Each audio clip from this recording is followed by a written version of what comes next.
قولي وافتح مسامع قلوبنا لذكرك وأعنا على ذكرك وشكرك وحسن عبادتك.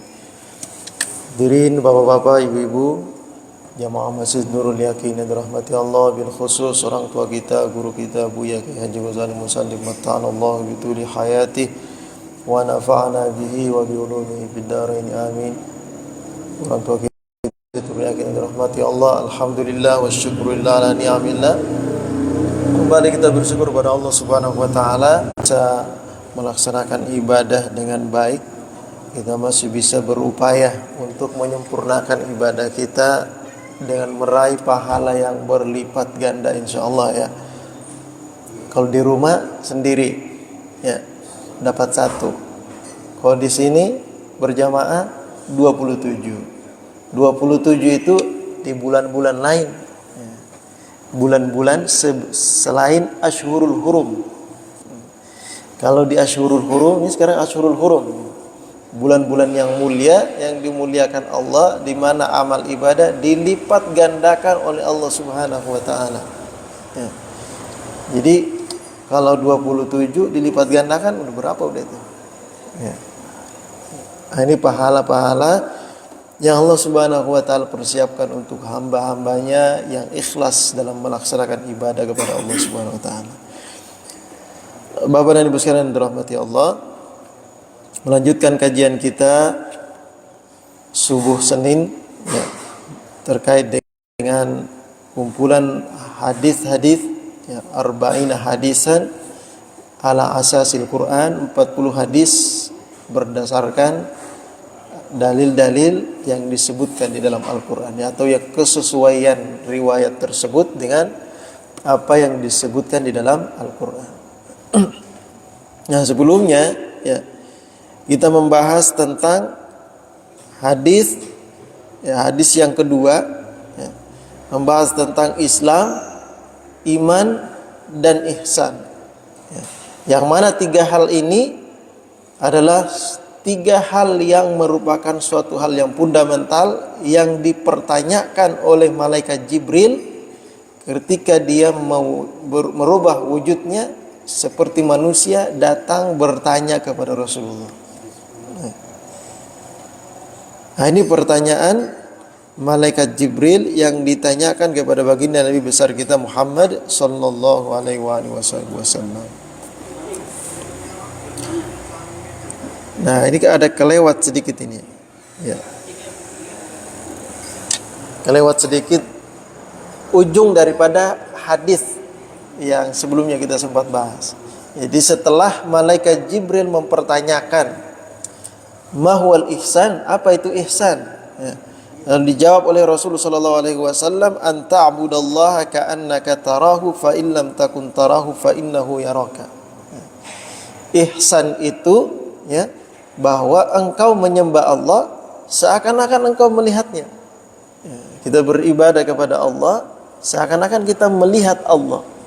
Ya. Fa in lam takun tarahu fa innahu yaraka. Kalau engkau tidak bisa melihat Allah, maka tanamkan dalam dirimu bahwa Allah melihatmu. Allah memperhatikan engkau ketika sedang beribadah. Ya. Ya, kayak kita kalau dilihatin orang ya lebih khusyuk kayaknya. Kalau giliran sholat sendiri 1 menit juga selesai, kelar urusan udah.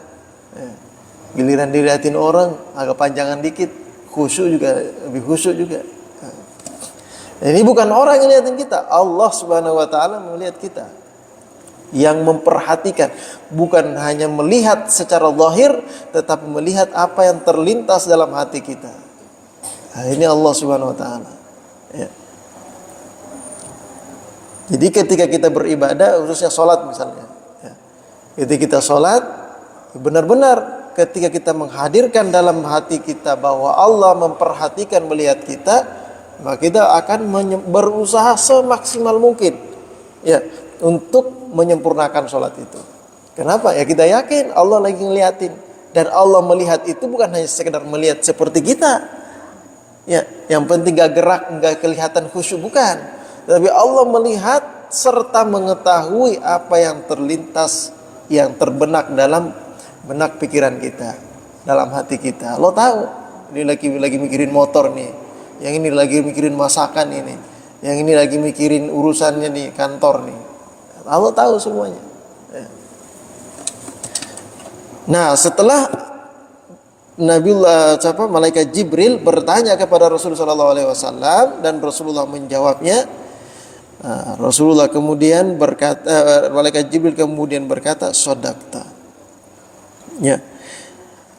Kemudian qala fa akhbirni anis sa'ah. Ya. Malaikat Jibril kemudian bertanya kembali kepada Rasulullah, "Fa akhbirni anis sa'ah." Wahai Rasulullah, tolong sampaikan kepada saya kapan terjadinya kiamat. Kabarkan tentang saya seperti apa kiamat itu. Kapan terjadinya? Ya. Qala wa mal mas'ulu anha bi'a'lama minas sa'il.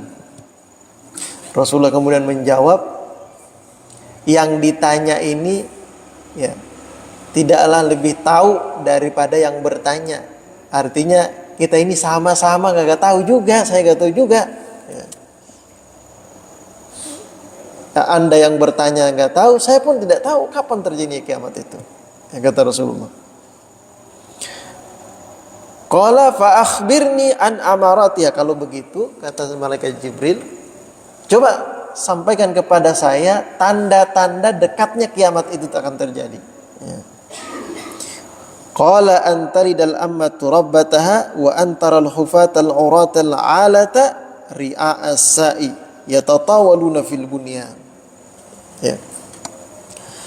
Lalu Rasulullah kemudian memberikan gambaran ya, dekatnya kiamat.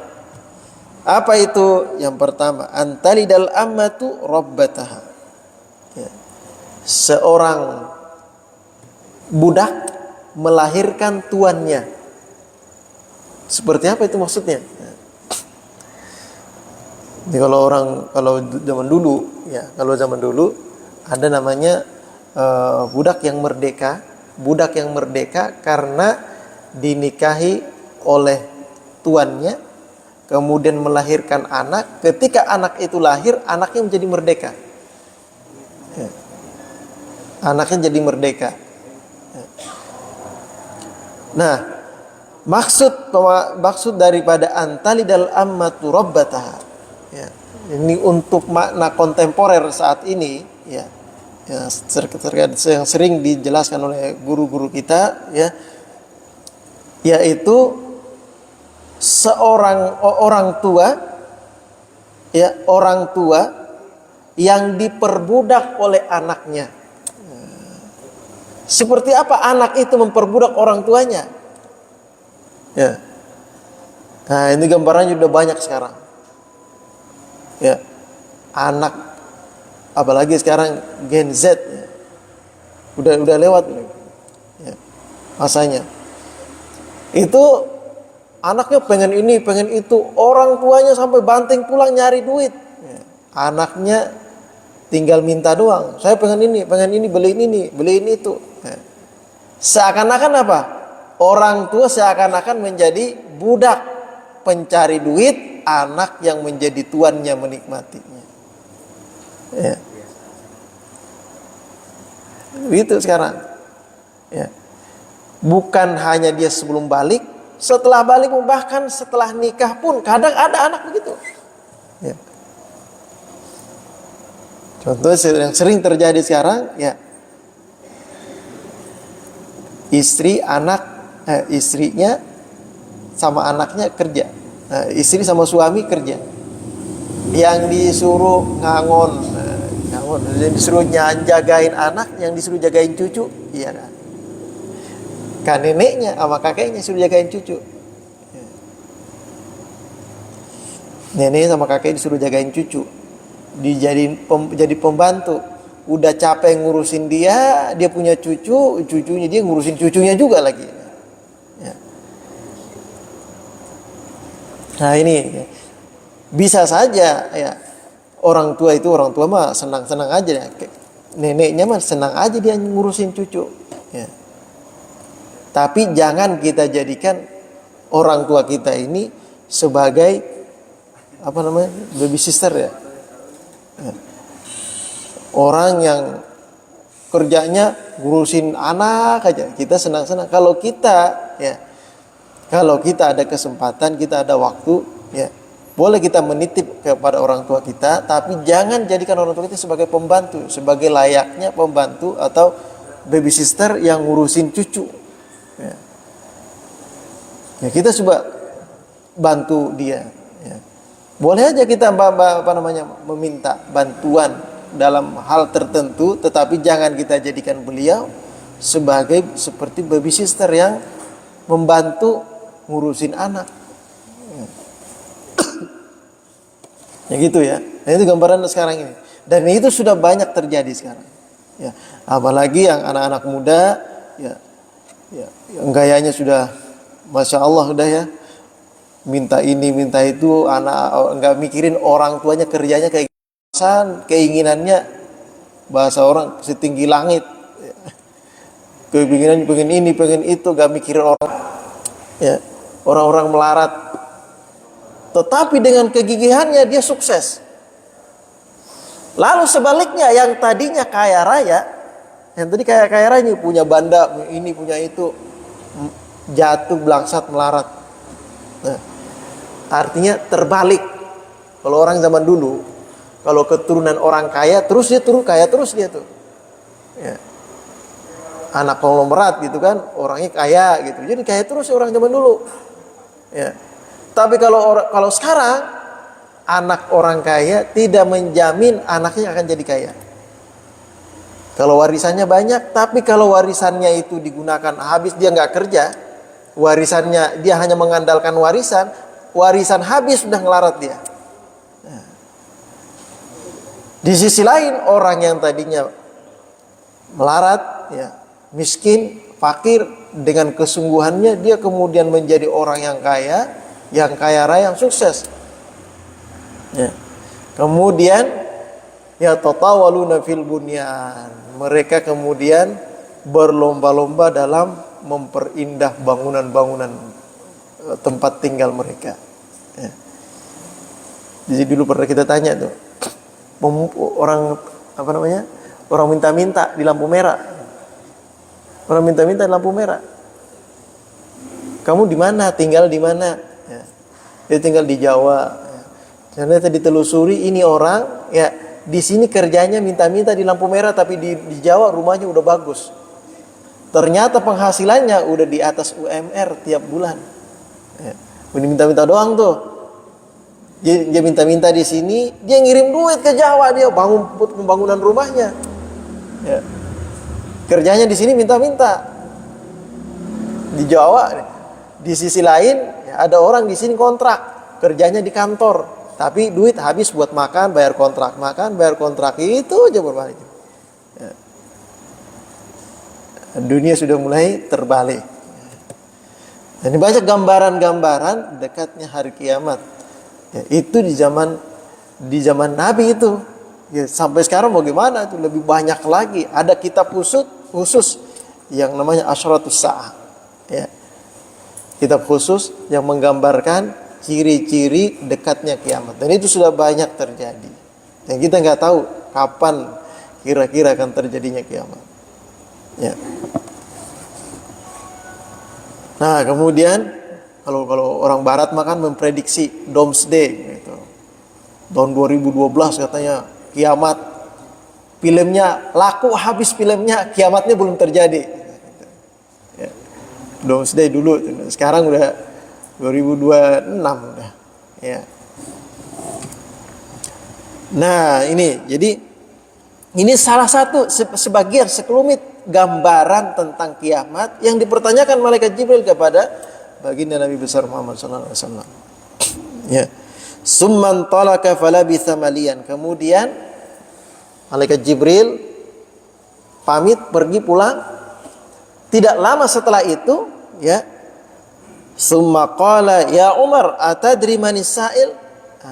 Rasulullah kemudian bertanya kepada Sayyidina Umar, ya, wahai Umar, dan sahabat-sahabat yang ada di sekitar Rasulullah yang menyaksikan kejadian itu, ya, bertanya kepada Sayyidina Umar, Tahu nggak tadi siapa yang datang?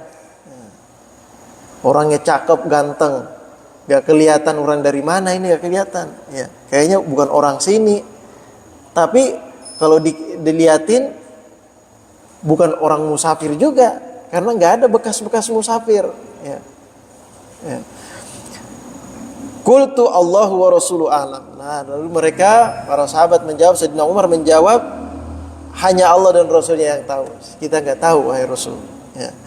Qala fa innahu Jibril atakum yu'allimakum dinakum. Nah, tahukah engkau tadi itu Jibril tadi yang datang, berwujud seperti manusia, yang datang mengajari kalian, mengajarkan kepada kalian bagaimana cara untuk mempelajari agama itu seperti apa. Datang kepada guru, bertanya gitu. Datang kepada guru dan bertanya. Itu caranya. Kalau pengen tahu agama kayak gitu, kita datang belajar. Ya. Kemudian ada yang kita kurang pahami, tanya gitu. Nah, ini adab yang digambarkan oleh malaikat Jibril. Ya. Tetapi bukan menguji. Kalau di sini malaikat Jibril hanya memberikan gambaran dan membenarkan apa yang disampaikan oleh Rasulullah. Ya. Nah, ini bagian akhir daripada hadis yang panjang yang sebelumnya kita bahas. Ya. Nah, kita masuk ke hadis yang ketiga. Ya. Hadis yang ketiga. Nah, ternyata hadis ketiga ini yang dicantumkan oleh beliau di sini itu sangat erat kaitannya dengan bagian akhir dari hadis yang panjang yang sebelumnya kita bahas. Ya. An Abi al-haditsus salis an Abi Ya'la Shaddad bin Aus radhiyallahu taala anhu an Rasulullah sallallahu alaihi wasallam qala innallaha katabal ihsana ala kulli syai' fa idza qataltum fa ahsinul qitla wa idza dzabhtum fa ahsinudz dzibha wal yuhidda ahadakum safratahu wal yurih dzabihatahu. Nah, ini sebenarnya hadis ini sebelum nyembelih kemarin ini bahasannya. Ya. Nah, jadi hadis yang ketiga dari kitab ini yaitu riwayat yang diriwayatkan oleh Abi Ya'la Shaddad bin Aus radhiyallahu taala anhu dari baginda Nabi besar Muhammad sallallahu alaihi wasallam. Beliau bersabda, "Innallaha katabal ihsana ala kulli syai'." Sesungguhnya Allah kataba menetapkan. Ya. Sesungguhnya Allah menetapkan al-ihsan akan ihsan. Yang ihsan nanti akan kita bahas ya. Ihsan ala kulli syai' atas segala sesuatu. Ya, apapun yang kita kerjakan, ya, mulai dari amal ibadah yang kita persembahkan kepada Allah ataupun ya pekerjaan-pekerjaan lain yang sifatnya duniawi, Allah menganjurkan katabal ihsan ala kulli syai'. Ya. Segala sesuatu. Khususnya beliau garis bawahi di sini. Fa idza qataltum fa ahsinul qitla. Kalau engkau membunuh di sini artinya melaksanakan melaksanakan kisos. Ya. Orang dulu kalau membunuh dibunuh. Ya. Nah, kalau ketika engkau melaksanakan kisos untuk orang, fa ahsinul qitla, maka perbaiki caranya. Ya. Makanya orang dulu sudah tepat, ya. Orang dulu kalau orang membunuh caranya bagaimana? Dikisos, dipancung lehernya, ya. Dipenggal kepalanya. Orang dulu bukannya dipotong-potong, mutilasi enggak, tapi dipenggal kepalanya. Ya. Di sini, ya, walaupun di sini hadisnya sebagian ditafsiri dalam melaksanakan kisos, tetapi di sini juga dipahami segala hal yang sifatnya menghilangkan nyawa yang dibolehkan dalam agama, maka perbaiki caranya. Dalam hadis lain disebutkan ada beberapa binatang minal muhlikat yang boleh kita bunuh karena termasuk binatang perusak. Tapi cara membunuhnya dilarang oleh Rasulullah dengan menggunakan api atau membakar. Seperti ya, misalnya kecoak, tikus, ular. Nah, itu binatang-binatang yang termasuk binatang yang boleh kita bunuh, tapi tidak boleh dengan cara yang sembarangan, ya, sembrono, ya. Apalagi menggunakan api tidak boleh. Ya. Kalau dibunuh ya udah bunuh aja langsung, sekali pukul langsung mati. Bagaimana caranya sekali pukul langsung mati? Jangan disiksa. Ya. Misalnya cicak, ini cicak buang kotoran mulu, nih kita tangkap cicaknya, kita potong-potong dulu kakinya, kita siksa dulu, baru kita cetak kepalanya baru mati. Enggak boleh. Walaupun itu binatang boleh dibunuh, tapi tidak boleh kita siksa. Fa ahsinul qitlah, perbaiki cara membunuh, artinya sebisa mungkin sekali pukul langsung mati. Ya, jangan disiksa binatang. Ini cara membunuhnya. Ya. Ya, kalau tadi manusia karena hukum kisos, maka perbaiki cara kisosnya. Pisaunya tajam, kayak orang nyembeli ya kan, sekali tarik langsung selesai urusannya udah. Ya.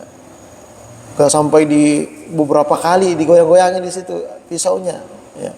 Saking tajamnya, begitulah pelaksanaan kisos juga. Sekali tebas langsung putus leher. Nah, itu. Jangan sampai tumpul. Ya. Nah, ini maksudnya fa idza qataltum fa ahsinul qitlah. Wa idza dzabhtum fa ahsinudz dzibha. Dan apabila engkau menyembeli, maka perbaiki cara menyembelihnya. Ya. Perbaiki cara menyembelihnya. Di antara cara menyembelih yang benar, wal yuhidda ahadakum safratahu, maka hendaklah engkau mempertajam pisau yang engkau gunakan untuk menyembelih. Pertajam pisau yang engkau gunakan untuk menyembelih. Ya. Wal yurih dzabihatahu, ini yang penting juga ini. Wal yurih dzabihatahu, dan hendaklah dia ya memberikan kenyamanan kepada hewan yang akan disembelih.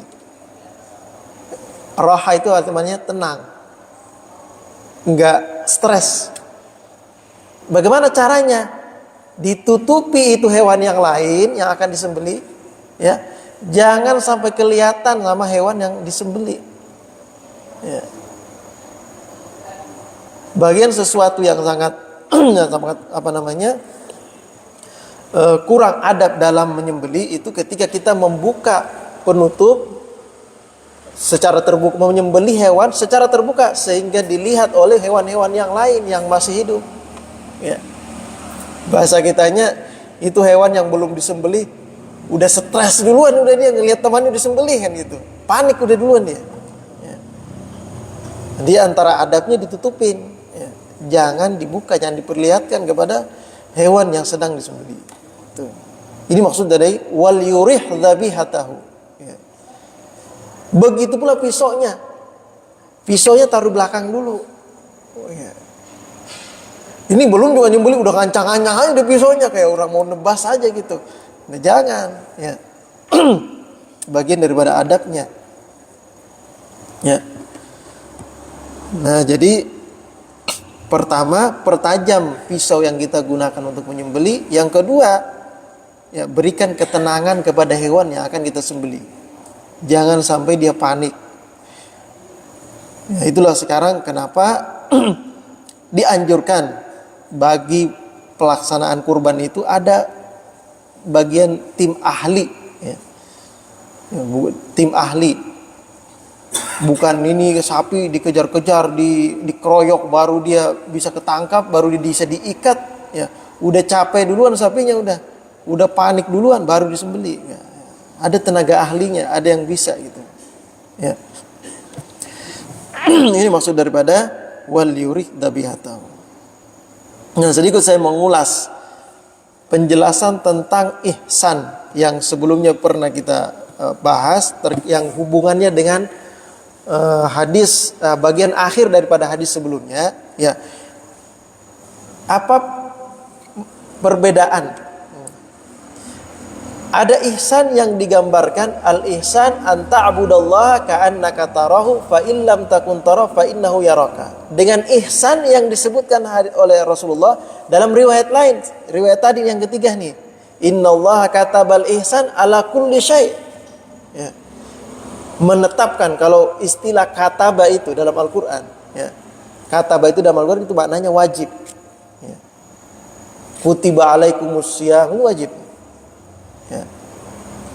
Istilah kata berarti menetapkan, ya. Harusnya, maksudnya harus dilaksanakan seperti itu, ya. Secara ihsan. Nah, kalau Allah Subhanahu wa taala menetapkan ihsan kepada dengan dalam segala sesuatu, ya. Sekarang pertanyaan, apa hubungannya ihsan dalam segala sesuatu dengan ihsan yang digambarkan dalam hadis Nabi, ya? Anta abudallaha ka'annaka tarahu fa illam takun tara fa innahu yaraka. Nah, maksud dalam hadis Nabi yang pertama yang sebelumnya kita bahas, ya, anta abudallaha ka'annaka tara fa illam takun tara fa innahu yaraka, ini dalam pelaksanaan ibadah mahdhah, ya. Sebagian ulama menafsirkan ini dalam pelaksanaan ibadah mahdhah, seperti, ya, seperti ketika kita puasa, ketika kita sholat, ya, haji, ibadah-ibadah atau ibadah-ibadah yang diberikan, yang disebutkan tuntunannya dalam agama. Ya. Nah, dalam pelaksanaannya itu tadi kita munculkan maqam musyahadah dan muraqabah, atau muraqabah kalau nggak bisa. Musyahadah itu artinya seakan-akan kita melihat Allah dalam melaksanakan tugas itu. Ya. Seakan kitanya yang melihat Allah. Atau kalau tidak, kita turun sedikit grade-nya, masuk ke makam muraqabah. Muraqabah itu diperhatikan, dilihat, diperhatikan. Sekarang kita bekerja, diperhatikan sama mandor. Beda, ya. Buruh kalau kerja tanpa diperhatikan mandor, sama diperhatikan sama mandor. Kalau diperhatikan sama mandor, agak serius sedikit kerjanya, ya. Nah, sekarang kita diperhatikan, bukan mandor ini, Allah Subhanahu wa taala memperhatikan kita ketika kita beribadah. Nah, ini artinya, ya, apa yang disebutkan, digambarkan oleh Rasulullah dalam hadis yang panjang tadi itu adalah ihsan, ya, dalam beribadah. Nah, ada juga ihsan fil qauli wal amal yang sebelumnya juga sempat saya singgung, ya.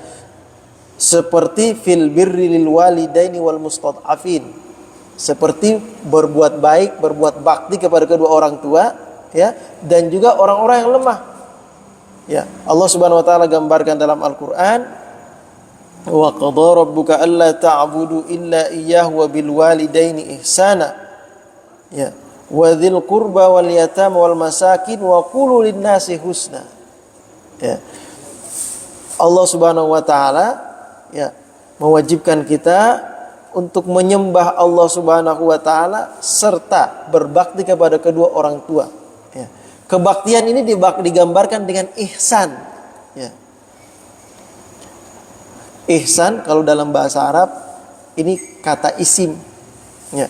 Fiil itu kalau hasuna yahsunu atau ahsana yuhsinu itu fiil. Dia terikat dengan waktu. Lampau, sekarang, dan akan datang. Itu kalau fi'il, dilihat waktunya, ini waktunya lampau, sekarang, apa akan datang. Tapi kalau isim, ya, ihsanan itu isim, itu tidak terikat dengan waktu. Artinya kebaktian kita kepada kedua orang tua tidak terikat dengan waktu, lampau, sekarang, atau akan datang. Baik beliau masih hidup ataupun sudah meninggal. Baik kitanya lagi sibuk ataupun lagi lapang. Kita lagi sibuk nih, orang tua lagi pengen banget bantuan sama kita. Kira-kira bagaimana? Kita dahulukan pekerjaan kita atau kita datangin orang tua kita bantu? Ihsan kepada orang tua tanpa melihat sikon, kondisi dan waktu. Ya. Makanya di sini gambarkan ihsan. Ihsan itu isim. Isim tidak terikat dengan waktu. Nah, jadi ihsan dalam perbuatan dan tutur kata, dalam tutur kata dan perbuatan. Ya. Seperti contohnya tadi ihsan kepada orang tua kita atau ihsan kepada orang-orang yang lemah. Ya, yang digambarkan dalam Al-Qur'an, ya, orang tua, wadzil qurba, kerabat, ya, saudara, sepupu, ya, ataupun dzil qurba wal yatama, orang-orang yatim, anak-anak yatim, wal masakin, dan orang-orang miskin. Wa qulu linnasi husna, dan ucapkanlah kepada orang-orang dengan ucapan yang baik yang tidak menyinggung perasaan. Ini maksudnya fil qauli wal amal. Ada satu lagi, ya, al ihsan dalam fil qaul wal amal ini fil infaqi fisabilillah, dalam berinfak di jalan Allah harus dengan cara ihsan juga. Kita sudah bersedekah di jalan Allah, tetapi setelah itu kita ungkit-ungkit, kita cerita-cerita. Oh, si Anu tuh kalau bukan saya dulu yang bantu dia kayak begini sekarang dia. Saya doang tuh dulu yang bantu. Ente kalau gak saya bantu gak begini loh sekarang loh. Gak beri terima kasih loh. Gitu misalnya ucapan dia nih. Ya. Merasa berjasa kepada orang dengan bantuannya, dengan nafkah yang dia berikan dulu. Nah, akhirnya apa jadinya? Akhirnya itu amal bukan jadi amal ikhlas lillahi ta'ala, itu malah bagian daripada riya. Ya. Hapus, hilang amal ibadahnya. Ya. Karena dia pengen dilihat, rupanya dia menyumbang kepada orang itu ada tujuannya. Ya. Dia membantu orang ada tujuannya. Ya. Kemudian ilal khalqi jami'an, nah ini tadi. Ya.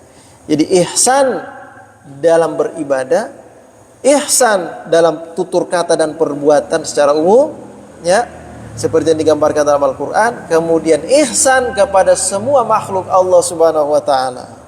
Ya.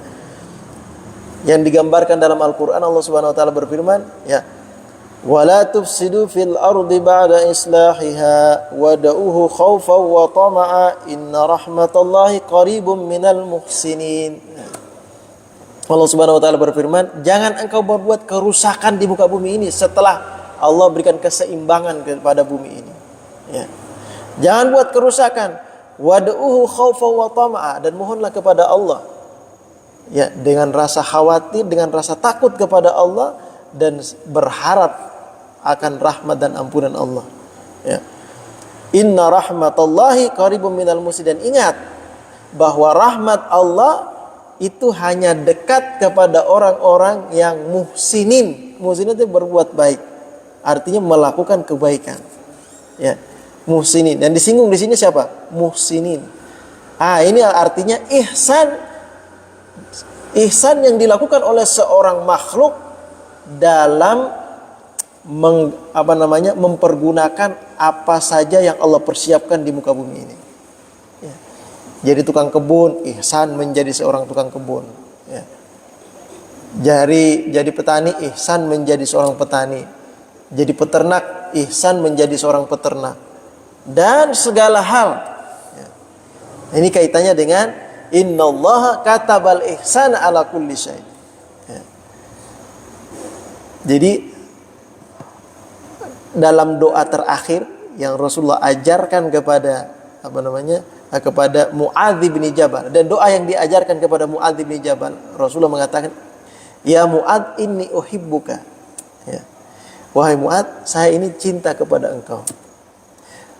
Baca dubura kulli shalah, ya, di akhir setiap salat itu baca, ya, Allahumma a'inni ala dzikrika wa syukrika wa husni ibadatik. Mohon kepada Allah, ya Allah tolong saya ala dzikrika, untuk selalu mengingat kepadamu. Minta itu. Yang kedua, wa syukrika, tolong saya untuk selalu menyadari terhadap rezeki yang engkau berikan sehingga saya selalu bisa bersyukur atas nikmat Allah. Ya. Kemudian yang ketiga, wa husni ibadatik, dan baik dalam beribadah kepadamu. Ya. Kalau kita tarik lagi nih, ya, kaitkan dengan firman Allah, Wa ma khalaqtul jinna wal insa illa liya'budun. Ya, tidaklah aku ciptakan jin dan manusia kecuali untuk menyembah kepadaku. Kalau kita hitung-hitung, kalau ibadah yang kita anggap ibadah itu hanya sholat, alangkah sedikitnya ibadah kita. Tapi bagaimana caranya agar segala aktivitas kita ini bernilai ibadah? Nah, dulu sudah sering kita jelaskan juga oleh guru-guru kita yang lain juga menjelaskan dengan bagusnya niat kita dalam beribadah, dalam bekerja, maka pekerjaan itu akan bernilai ibadah. Nah, kalau pekerjaan itu bernilai ibadah, bagaimana cara ya agar pekerjaan itu benar-benar sempurna pahala ibadahnya? Maka di sini dibutuhkan ihsan. Ya, wa husni ibadatik, ada bagus dalam beribadah kepadamu, artinya ibadahnya itu enggak asal-asalan. Kerja itu enggak asal-asalan. Apapun yang kita kerjakan dengan cara ihsan, Allah katakan dalam Al-Qur'an, ya. Apa namanya? Dalam artinya begini, saya lupa teks ayatnya, ya. Kalau engkau berbuat baik, maka balasannya akan baik. Ya. In ahsantum ahsantum li anfusikum wa in asatum falaha. Kalau engkau berbuat ihsan, berbuat baik, apapun itu, baik dalam pekerjaan, baik dalam beribadah, atau urusan yang lain, pada hakikatnya ahsantum li anfusikum, engkau sedang berbuat ya ihsan, berbuat baik kepada dirimu. In ahsantum li anfusikum wa in asatum falaha. Tetapi kalau engkau berbuat buruk, falaha, maka itu pun akan kembali kepada dirimu. Maka tidak heran ya orang di perusahaan-perusahaan atau kalau kerjanya tidak becus bisa dipecat. Kerjanya nggak becus nih, bisa dipecat. Kenapa?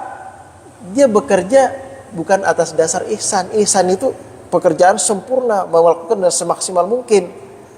Pekerjaannya nggak becus, ya dipecat lah. Wa in asatum falaha, itu tadi. Kalau engkau berbuat buruk, artinya nggak becus, falaha, itu kembali kepada diri kamu juga. Ya, nah, ini maksud daripada ihsan ala kulli syai'. Ihsan dalam ruang lingkup yang lebih luas lagi. Nah, kita mohon kepada Allah Subhanahu Wa Taala, mudah-mudahan ya kita dalam melakukan apapun itu, aktivitas kita usahakan semaksimal mungkin, sesempurna mungkin. Karena walaupun itu perkara yang mungkin kita anggap sepele, tetapi kalau kita lakukan dengan maksimal, pasti ada ganjaran atau balasan yang lebih baik, yang lebih sempurna dari Allah Subhanahu Wa Taala. Kalau kita ingin mendapatkan sesuatu yang sempurna dari Allah, maka persembahkanlah sesuatu yang sempurna kepada Allah Subhanahu Wa Taala. Nah, ini saja mungkin yang bisa saya sampaikan terkait dengan hadis yang ketiga. Barangkali ada pertanyaan, silahkan.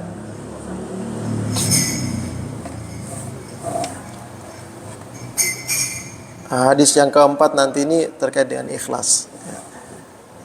Ada yang mau ditanyakan? Cukup? Cukup kira-kira ya. Insya Allah jelas. Di pembahasan tentang ihsan juga kita bahas pekan lalu. Jadi ini melengkapi karena pembahasan hadis ketiga juga terkaitan dengan ihsan. Baik, kita tutup dengan baca suratul Fatihah. Mudah-mudahan apa yang kita kaji, apa yang kita bahas pada pagi hari ini bisa kita aplikasikan dalam kehidupan kita. Kita berupaya ya memohon kepada Allah, Allahumma inni ala dzikrika wa syukrika wa husni ibadatik. Mudah-mudahan Allah selalu senantiasa memberikan pertolongan kepada kita untuk menjadi hamba yang zakirin, selalu mengingat Allah, syakirin, selalu bersyukur kepada Allah, wa husni ibadatik, yang dan muhsinin, orang-orang yang selalu berupaya untuk memperbaiki segala tindak tanduk, tutur kata, dan apapun yang kita kerjakan ya, baik itu hal-hal yang bersifat ukhrawi, ibadah kepada Allah Subhanahu wa taala, atau sifat duniawi yang semua pada intinya akan kembali kepada kita. Mudah-mudahan apa yang kita dapatkan juga hal-hal yang baik, yang sempurna dari Allah Subhanahu wa taala. Ala hadhihi yawqulinatin sallallahu ila hadratin nabi al-fatihah. A'udzu billahi minasyaitonir rajim. Bismillahirrahmanirrahim. Alhamdulillahirabbil alamin arrahmanirrahim maliki yaumiddin. Iyyaka na'budu wa iyyaka nasta'in ihdinas siratal mustaqim siratal ladzina an'amta 'alaihim ghairil maghdubi 'alaihim waladdallin amin. Bismillahirrahmanirrahim. Alhamdulillahi rabbil alamin. Allahumma shalli ala sayyidina Muhammadin wa alihi washabbihi ajma'in. Allahumma bihaqqil Fatihah wa sirril Fatihah karamatil Fatihah farjal ham kashifal gham ya man yabdi yaghfir wa yarham. Allahumma ighfir li ummati sayyidina Muhammad warham ummata sayyidina Muhammad wa astur ummata sayyidina Muhammad wa jibur ummata sayyidina Muhammad sallallahu alaihi wasallam. Allahumma akhrijna min dhulumatil wahm wa akrimna bi nuril fahm ta'alana wa babal ilmi wa zayyinna bil akhlaqi hasanati lil rabbana taqabbal minna innaka antas samiul alim.